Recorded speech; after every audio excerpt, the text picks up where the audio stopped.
বিসমিল্লাহির রহমানির রহিম।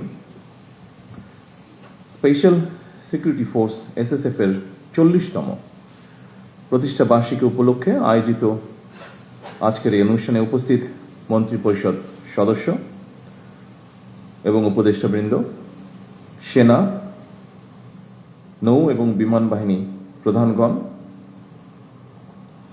এসএসএফ প্রধান এবং এই বাহিনীর বিভিন্ন পর্যায়ের কর্মকর্তা ও সদস্য এবং সম্মানিত সুধীমণ্ডলী, আসসালামু আলাইকুম। আজ থেকে 40 বছর আগে সময়ের প্রয়োজনে এই বিশেষ নিরাপত্তা বাহিনী প্রতিষ্ঠিত হলেও 1991 সালের 27শে সেপ্টেম্বর নাম পরিবর্তন করে এসএসএফ নামে এই বিশেষ বাহিনী যাত্রা শুরু করেছিল। দায়িত্বের পরিধিও বেড়েছিল। প্রতিষ্ঠাকাল থেকে আজ পর্যন্ত এই বিশেষ নিরাপত্তা বাহিনীর সঙ্গে যারা যুক্ত ছিলেন কিংবা বর্তমানে যারা দায়িত্ব পালন করে চলেছেন, আমি আপনাদের সবাইকে প্রতিষ্ঠা বার্ষিকীর শুভেচ্ছা জানাই। মরহুমা বেগম খালেদা জিয়া বিভিন্ন মেয়াদে সরকার প্রধান থাকাকালে এবং সর্বশেষ জীবনের শেষ দিনগুলোতে তিনি এভারকেয়ার হাসপাতালে চিকিৎসাধীন থাকা অবস্থায় এসএসএফ অত্যন্ত আন্তরিকতার সাথে দায়িত্ব পালন করেছে। বেগম খালেদা জিয়ার মৃত্যুর পর শুধু বাংলাদেশ নয়, বিশ্বের ইতিহাসে অন্যতম বৃহত্তম নামাজে জানাজা আয়োজনের ক্ষেত্রেও প্রধান সমন্বয়ক হিসেবে এসএসএফ অত্যন্ত গুরুত্বপূর্ণ ভূমিকা পালন করেছে। আমি এসএসএফকে আমার এবং আমার পরিবারের পক্ষ থেকে তার জন্য আবারও আন্তরিকভাবে ধন্যবাদ জানাই। উপস্থিত সুধীবৃন্দ, সরকার প্রধান হিসাবে বর্তমানে প্রতিদিন প্রতি সময় আমি এসএসএফ এর কার্যক্রম সরাসরি প্রত্যক্ষ করছি। তবে এসএসএফ এর কার্যক্রমের সঙ্গে আমার পরিচয় নতুন নয়। মরহুমা প্রধানমন্ত্রী বেগম খালেদা জিয়া যখন সরকার প্রধান হিসাবে দায়িত্ব পালন করেছেন তখন থেকেই, অর্থাৎ আমার তরুণ বেলা থেকেই আমি এসএসএফ এর কার্যক্রমের সঙ্গে পরিচিত। এসএসএফ যখন প্রতিষ্ঠিত হয়েছিল সেই সময়ের সঙ্গে বর্তমান সময়ের অনেক পার্থক্য। বর্তমানে আর্থসামাজিক রাজনৈতিক অবস্থা ব্যবস্থা, ভূ রাজনৈতিক পরিস্থিতি এবং তথ্য প্রযুক্তির অবাধ বিকাশের ফলে বহুমাত্রিক নিরাপত্তা চ্যালেঞ্জ তৈরি হয়েছে। এইসব চ্যালেঞ্জ মোকাবেলায় আধুনিক ও যুগ উপযোগী প্রশিক্ষণের মাধ্যমে নিজেদেরকে সার্বক্ষণিক প্রস্তুত রাখা অত্যন্ত জরুরি। একটি বিশেষায়িত বাহিনী হিসাবে সাহস, দক্ষতা, কৌশল এবং সর্বাধুনিক প্রযুক্তিতে এসএসএফ এর পিছিয়ে থাকার কোন সুযোগ নেই। উপস্থিত এসএসএফ সদস্যবৃন্দ, গত 12ই ফেব্রুয়ারি নির্বাচনে রাষ্ট্র পরিচালনার জন্য বিএনপি জনগণের ম্যান্ডেট পাওয়ার পর 17ই ফেব্রুয়ারি থেকে বর্তমান সরকার রাষ্ট্র পরিচালনার দায়িত্ব পালন করছে। রাষ্ট্রীয় নিয়ম অনুযায়ী সরকার প্রধান হিসাবে এসএসএফ সার্বিক নিরাপত্তা ব্যবস্থা গ্রহণ করেছে। আপনারা জানেন, জনগণের দুর্ভোগ লাঘব করে সড়কে যানবাহনের চলাচল স্বাভাবিক রাখতে আমি আমার গাড়িবহরের আকার সীমিত করেছি, যা ডিজি এসএসএফ ওনার বক্তব্যেও উল্লেখ করেছেন বিষয়টি। ফলে বিদ্যমান পরিস্থিতিতে সদস্য সংখ্যা বাড়ানোর পরিবর্তে এসএসএফকে হয়তো দক্ষতা এবং নিরাপত্তা কৌশলের উপরে বেশি জোর দিতে হচ্ছে। আপনারা যথাসম্ভব সুন্দরভাবে দায়িত্ব পালন করছেন। আমি আবারও আপনাদেরকে তার জন্য আন্তরিক ধন্যবাদ জানাই। একটি গণতান্ত্রিক সরকারের প্রধান হিসাবে রাজধানী ঢাকা এবং ঢাকার বাইরে দেশের প্রত্যন্ত অঞ্চলে প্রায়শই জনসভা এবং বিভিন্ন রাষ্ট্রীয় কর্মসূচিতে অংশগ্রহণ করতে হয়।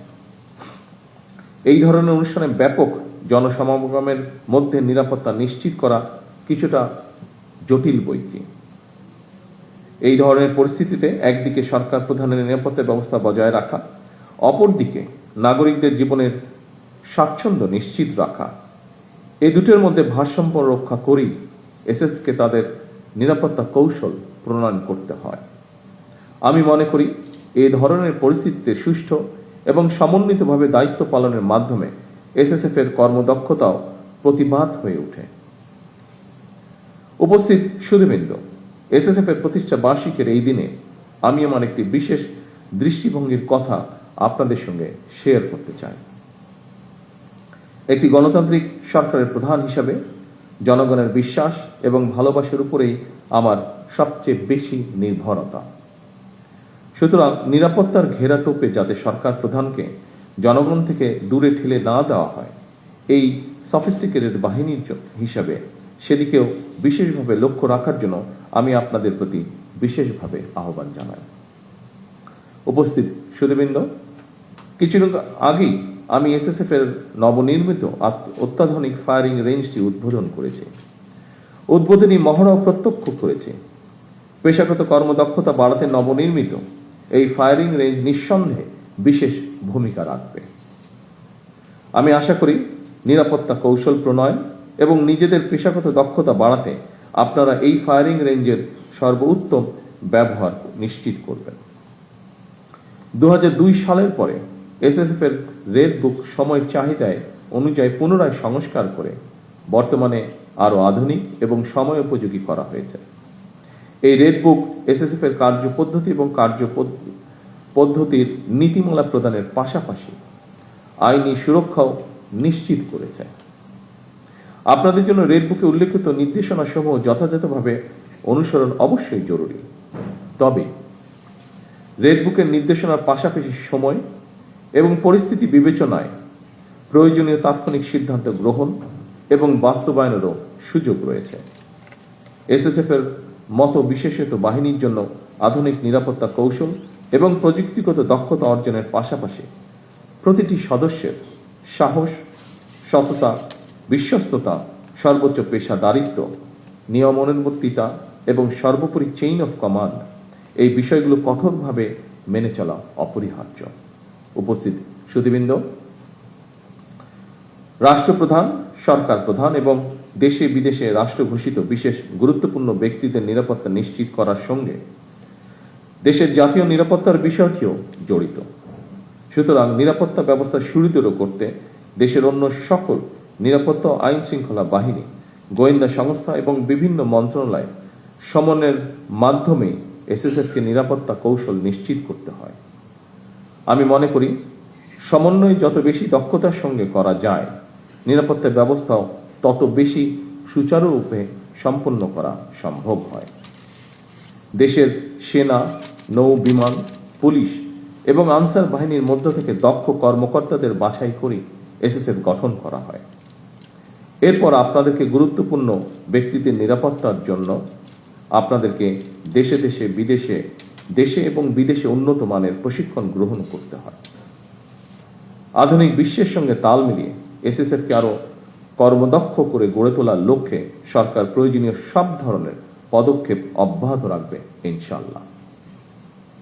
উপস্থিত সুধীবৃন্দ, আরো একটি বিষয়ের উপরে আপনাদের দৃষ্টি আমি আকর্ষণ করতে চাই।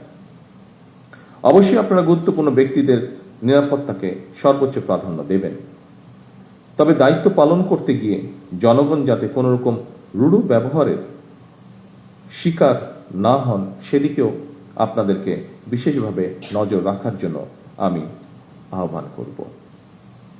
আপনারা দেশের সর্বোচ্চ পেশাদারিত্বের সঙ্গে দায়িত্ব পালন অব্যাহত রাখবেন, এই প্রত্যাশা রেখে আমি আমার বক্তব্য শেষ করছি। আল্লাহ হাফেজ। বাংলাদেশ জিন্দাবাদ।